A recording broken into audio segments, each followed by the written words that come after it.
अस्सलाम वालेकुम dear students. आज जो है हम फर्स्ट लेक्चर का रिमेनिंग पार्ट पढ़ेंगे। Physics is the most fundamental science, और फिज़िक्स को एक्सपेरिमेंटल साइंस भी कहा जाता है बिकॉज़ फ़िज़िक्स में हम कोई भी बात उस टाइम तक नहीं कर सकते जब तक हम उसे एक्सपेरिमेंटली प्रूव नहीं कर देते। आज फ्रेंड्स हम दो इम्पोर्टेंट शॉर्ट MCQs भी करेंगे। Which equation define physics. अब कुछ स्टूडेंट्स इसमें कहेंगे कि F is equals to M में, E is equal to M C square, P is equal to M V, यानी कि तीनों इक्वेशन जो हैं ये फ़िज़िक्स की हैं, तो इसका आंसर आएगा all of these. But it is not correct, क्योंकि उन्होंने कहा है विच इक्वेशन डिफाइन फ़िज़िक्स।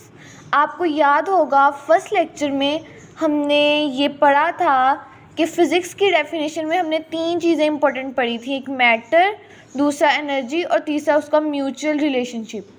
अब इधर देखें, अगर सेकंड वाले को देखें, E is equals to M C square, एक तरफ इसकी एनर्जी है, दूसरी तरफ इसकी मैटर है, यानी कि मैटर और एनर्जी का रिलेशन अच्छे से जो इक्वेशन जाहिर कर रही है वो ये बी वाली इक्वेशन है। So it's correct answer is B. इसी तरह विच इक्वेशन डिस्क्राइब फ़िज़िक्स, पहले था विच इक्वेशन डिफाइन फ़िज़िक्स, अब वो कह रहे हैं विच इक्वेशन डिस्क्राइब फ़िज़िक्स। डिस्क्राइब का मतलब कौन सी इक्वेशन जो है फ़िज़िक्स की वजाहत करती है। तो इसमें F is equal to M A भी ये करेक्ट है, E is equal to M C square भी करेक्ट है, P is equal to M V, क्योंकि तीनों इक्वेशन जो है ये फ़िज़िक्स को डिस्क्राइब कर रही हैं। सो इसका आंसर आएगा ऑल ऑफ दीज। आगे हम चलते हैं नेक्स्ट पे।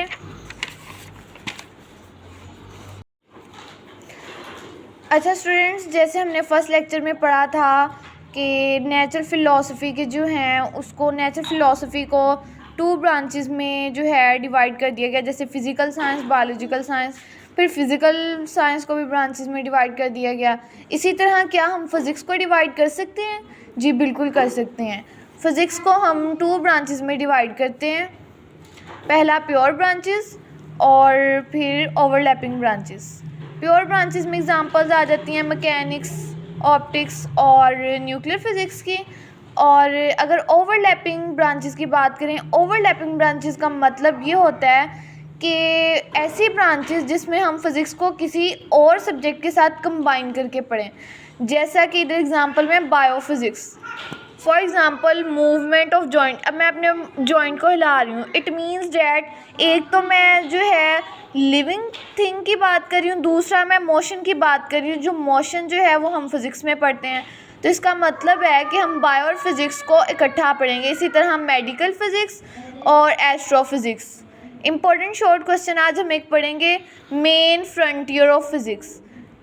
मेन फ्रंटियर फिज़िक्स के हैं तीन, ठीक है। Study of extremely large objects, study of extremely small objects and study of middle size things. Study of extremely large objects, इनमें स्टडी ऑफ यूनिवर्स और बिग बैंग, जो बहुत बड़ा यूनिवर्स धमाका हुआ था और कितने ईयर्स पहले हुआ था, 20 बिलियन ईयर्स अगो। इसके बाद study of extremely small objects, इसमें आ जाते हैं इलेक्ट्रॉन्स, प्रोटॉन्स एंड न्यूट्रॉन्स। और study of middle size thing, और इसका जो एक और नेम है उसे हम कहते हैं स्टडी ऑफ कॉम्प्लेक्स मैटर। इसकी रेंज, इसमें हम कहाँ से कहाँ तक पढ़ते हैं।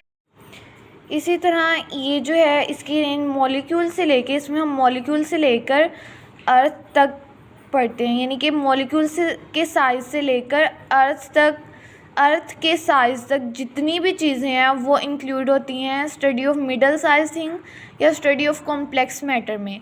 इसमें ह्यूमंस की हम एग्जांपल ले सकते हैं, क्योंकि मॉलिक्यूल से लेकर अर्थ के साइज़ तक इसकी रेंज है, जिसमें ह्यूमंस भी इन्वॉल्व होते हैं। अच्छा स्टूडेंट्स, अब हम एक और इम्पोर्टेंट शॉर्ट क्वेश्चन पढ़ेंगे, what are investigate in physics. तो इसका आंसर है लॉज ऑफ मोशन। अच्छा, अब लॉज ऑफ मोशन में हम क्या पढ़ेंगे, यानी कि कोई चीज़ रुकती क्यों है, कोई चीज़ चलती क्यों है, ये सब कुछ पढ़ना यानी कि लाज ऑफ मोशन को स्टडी करना, और ये सब किस में इन्वॉल्व है, फ़िज़िक्स में इन्वॉल्व है, ठीक है। इसी तरह structure of space and time, इसका मतलब होता है ज़मान व मकान। इसको मैं अभी आपको एक्सप्लेन नहीं कर सकती, ये हम चैप्टर नंबर 5 में एक्सप्लेनेशन से पढ़ेंगे। आगे है interaction of matter.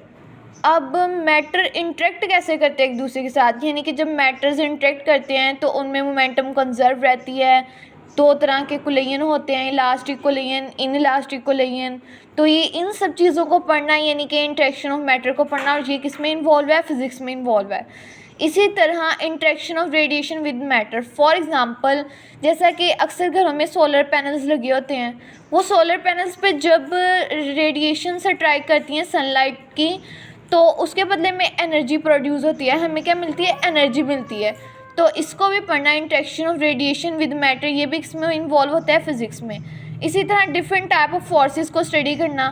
For example magnets जो एक दूसरे पे फोर्स लगाते हैं, चार्जेस जो एक दूसरे पे फोर्स लगाते हैं, इन सब की जो नेचर होती है वो बिल्कुल डिफरेंट होती है। इन सब चीज़ों को स्टडी करना, ये सब कुछ फिज़िक्स में इन्वॉल्व होता है।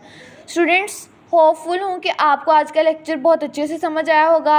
अब मिलते हैं नेक्स्ट लेक्चर में। अगर आपका कोई भी क्वेश्चन हो तो आप कमेंट सेक्शन में ज़रूर पूछें। अल्लाह हाफ़िज़।